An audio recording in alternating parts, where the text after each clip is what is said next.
यह एक कटु सच्चाई है कि जिस दिन मनुष्य या कोई जीव जगत में कोई जीव जन्म लेता है उसी दिन उसकी मृत्यु का भी दिन निश्चित होता है और अपने अपने पुण्य कर्म की अनुसार जन्म मरण का साथ होता है।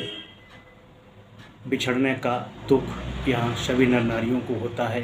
कोई अपना बिछड़ता है तो बहुत कष्ट होता है। अपना तो अपना, अगर किसी जीव, कुत्ता, बंदर, बिल्ली, खरगोश, चूहा से लगा हो जाए, यदि वो मरता है तब भी आत्मा को बहुत कष्ट होता है। यही माया और मोह होता है। जब आध्यात्मिक ज्ञान होता है कि मरना और बिछड़ना संसार में चलता ही रहता है, जीव एक दिन आया है तो जाएगा ज़रूर, अगर ऐसा सोच लेते हैं, ज्ञान का बोध हो जाता है तो दर्द दुख थोड़ा हल्का हो जाता है। इसलिए उनको भी याद करो जिन्होंने जीवन में तुम्हारे लिए बहुत कुछ किया है और जिनकी वजह से आज तुम चमक रहे हो, आज तुम दमक रहे हो, एक सितारा की तरह चमक रहे हो। उनको कभी भूलना नहीं चाहिए, उनका हमेशा आभारी रहना चाहिए, क्योंकि हमारे पूर्वजों की धरोहर, हमारे पूर्वजों के गुण, हमारे पूर्वजों के चरित्र और हमारे पूर्वजों का किया गया महान कार्य से ही हमको महानता मिलती है। कोई व्यक्ति अकेले महान नहीं बन सकता है।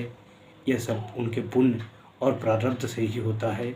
हमारे घर में सुख और शांति अगर है तो हमारे पूज्य पिताजी की दया दृष्टि से है।